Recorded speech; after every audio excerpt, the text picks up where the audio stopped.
You ready, Lane? Yep. 3, 2, 1, go. And welcome, ladies and gentlemen, to game number 2 here for Stars War. We have our two opponents here, the legendary Gorilla Terran Jinro, spawning over here at the 3 o'clock position as the Red Terran. And we have Envy Comm, our Zerg player at the 12 o'clock location. So we are going to be close air distance here on Metalopolis, so our Zerg player will discover his opponent quite quickly. Or not. The Overlord's actually heading in a different direction here. That Interesting. is an interesting scouting pattern. How Maybe different they've is China from America, Lane? been, yeah, maybe they've been so secluded on the Chinese server that they do everything completely differently. Maybe he's not aware that close positions aren't actually Does he think it's not possible for some reason? This is not, I know. possible because we are using the old set of maps because the map pool for this tournament was determined a long, long time ago. I want to sing a song now. Um, So maybe he's just paranoid that it is close positions. I like that Jinro is building the supply depot here. Or maybe he thinks that if he doesn't send it, Jinro won't realize that he's close positions by air, except he's actually going to send it back. So I have no idea. The Chinese players have a completely different style, I guess. He just really hates the casters. Yeah, what is up with this? Yeah, the second Overlord will come by, and thanks to that supply table, will spot her right up. I guess he was really trying to hide it. Even so, that's just crazy and weird. So still no pull coming up yet from our Zerg player. He will be fast expanding yet again. 14. Jinro, checking his close. Chinese timings are really different. Wow. 14 hatch, 14 scout. Well, he did spot that supply depot, so he knows he's close there. He will go for the reach around, just styling with his Zerg scout there. And also another double barracks throwdown, so we are going to be seeing the Marine aggression coming yet again. Looks like Jinro is quite aware he is there. I guess he has really good eyes on those mini-maps. So even though he did pull it away at the last second, still aware of his location, sadly. That was an incredibly late pull after an early expansion for Zerg. And he's like, Oh. in a few seconds, he's going to be like, oh crap, double racks again. Wow. Oh, It's man. gonna be So, a quick series, but welcome to not China. This is going to be weird. I actually kind of want this player to succeed so we can see the whatever, timings and styles the Chinese have Yeah, developed. me too, but this is such a... They've been unexposed to our metagame apparently and could have made crazy new timings that are more effective. We'll definitely see Jinro control his metagame. Oh, man. Yeah, this is pretty... I don't know. We'll see what Jinro decides to do here. Could be the next Yanghua build for Zerg.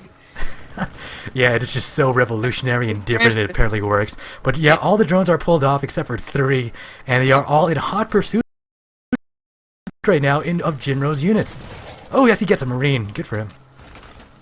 I think this is a severe overreaction by NVCom. He needed to keep more drones at home. I mean, there's really not much he can do with this many drones. He's going to prevent that bunker, but he needed 6 to 8, not 10. He does have plenty of Zerglings out there now, so he should be able to just Maynard these guys at his second base.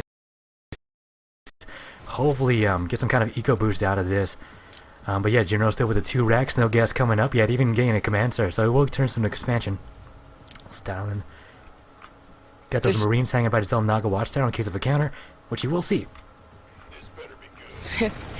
Yeah, he might actually be able to trap those Marines, but this number of Zerglings is not going to be able to take care of that, especially when there's slow links. So the 2 racks, of course, we were introduced to this by styles like Bit by Bit Prime, who just always all in with this, but it's actually extremely safe to put pressure on and expand behind. So it's so flexible. If your pressure with bunkers doesn't work, go home and put up a command center, which is exactly what he did, as well as 2 gases. He has a huge variety of options of tech to go from here as well. Also, he did gas up. Yeah, no production directors yet. Waiting for that command center to finish right up. We are seeing creep spread coming down too, so he has foregone a couple of his own larval injects here, and even getting a 3rd base too. We do see from Comm. Oh, Overlord in a bit of trouble. That should be fine. But yeah, morphing it up right now and going to proceed into facts coming up there to complete that wall off of production structures, and plenty of Marines being spread about too, just in case we do see some kind of Overlord coming in from the top.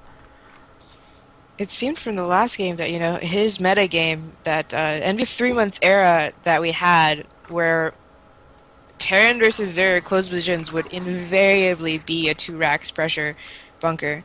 He, I guess, is not used to that much pressure because he's taking it very early 3rd at 6 minutes and 30 seconds. A little bit earlier than that, actually. Yeah, it looks like Comm did push out for a few seconds, seeing what's going on. Saw the third Rax and just really fell back with his entirety of units. Maybe was hoping to get some kind of a counter going on there. Kind of still surprised though that he hasn't gotten a bollock boost. Really just holding off on that at the moment. And get more drones for that third base, just really flourish. A second factory is coming up, and also getting a tech lab too. So really intrigued to see what Jinro is trying to do here as far as tech switching. If Jinro were aware of what Envy was doing, he'd actually be able to do a lot of damage right now because that was a really late speed. I mean, getting speed after your third hatchery already finishes, that's kind of crazy. Baneling now stays down. Yeah, what is up with that? We'll be able to bust through, but yeah, he did see the many Marines, maybe anticipating plenty of bio out there. Yes, Blue Flame Pre-Igniter on its way now. And I see Jinro is starting to push out here.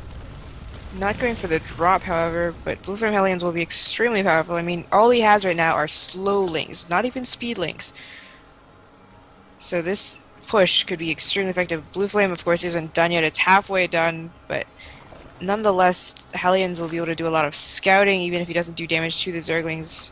Creep sped will reveal the pattern from Jinro here, or rather the way he's coming in at it. Actually, he did fall back before he did jump onto the creep, so yeah, Jinro being quite smart about it. Baneling's right now being morphed up. I mean, he's actually going to spot this third with the Hellion, but Queen should be able to take care of them. Hellion's going to be able to do a lot of scouting. He does see the Baneleys need to get out of there. Knows that he really should pull back until he gets Blue Flame, however, because, you know, his Marines and two regular Hellions will be no match against Baneling and Speedling right now. So he does decide to retreat. Yeah, lots and lots of Hellions on its way right now for Jinro. Jinro even pulling a few Marines up. Looks like Jinro is going to move in with a ton of Hellions on the left side here. But yeah, plenty of Speedlings here just ready to just deal with that once they are coming in. Scan goes down, so he will be able to clean out the creep team where it's fair out here. Right, Jinro actually does need to put on a lot of pressure right now. He needs to get to maybe siege tanks out or do a lot of damage with Blue Flame Hellion. Siege mode is going to be late since he did spend time on Blue Flame Hellion research. Oh, nice blue flaming going on there. Just preventing those, doing some nice damage there to the drones. Oh my gosh, roast all of these Baneleys. They are in a terrible position, just chasing after the Hellion blind. They're going to lose all of those. Sick, yeah, he really just took them all right out there. The Lings will be able to clean it up, but really though, losing all those Banelings like that, yeah, really harsh. Huge waste of Banelings. He needed to either trap those with Speedlings first, or just use Speedlings, obviously. Banelings are no match for Blue Flame Hellions. Really some huge slip-ups here for NVCom. Maybe he's nervous because, you know, he's not used to being televised, especially with probably... I'm not sure what the audience size for StarCraft 2 is in China, but most of these players are getting their first televised match, aside from, you know, Loner, obviously, who's been in GSL 2 seasons. Yeah, so who he was playing with experience. Comm, on the other hand, really relative unknown. Not really sure if he is able to just deal with this or some kind of like pressure from just being, yeah, as you said, televised. We're going to see a Hellion drop now coming into the main, though, of Comm. Other than the Hellions, though, Jinro has actually... Spots Aspire, too, in the process. Been a little bit too passive. I mean, Zurich has 70 drones to 46 SCVs. Good job there spreading out the Hellions to make sure he wouldn't get a full round going on. And he does manage to save all but one there in that process, even spying the Banelings, too. Bailing speed on its way up, and thanks to that speed, extra bit of Spire intel, might be able to see that eBay come up, too. And just help out defend once, yeah, that is up. Well, those Hellions actually only got about 5 kills between all of them, so really not quite worth the drop. Doing a lot of great micro, none of them have died, or still keeping these three, just constantly harassing Zerg, keeping Zerg in his base, but still not doing enough damage to catch up in economy. This Zerg is macroing hard before he techs, and he's actually taking a huge risk, because if Jinro had actually pushed out, he might have been able to do a lot of damage with a good siege tank push. Since he's macroing so hard with 80 drones and 52 harvesters. But Jinro needs to either, you know, expand or just go in with a really aggressive push to catch up. Yep, third command center on its way up right now as well, so we do see that armory. So yeah, we'll be seeing Thors coming out in the field too, as well as drop play too.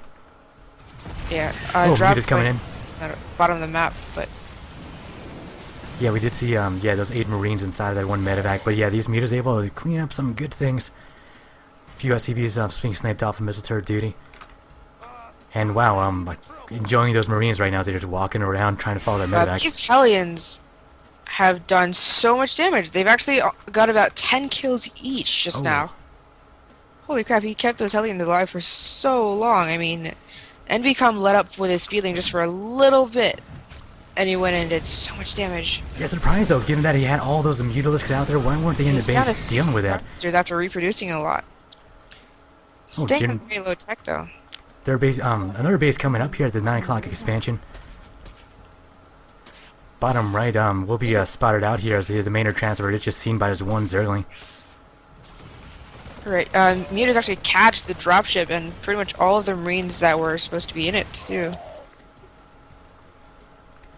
Another dropship full of units. Yes, Zergling takes out an SCV. Oh hey, there's a guy here. We should shoot him. We'll see if he cancels that hatchery in time. There's a bit of a stim being thrown down here by Jinro.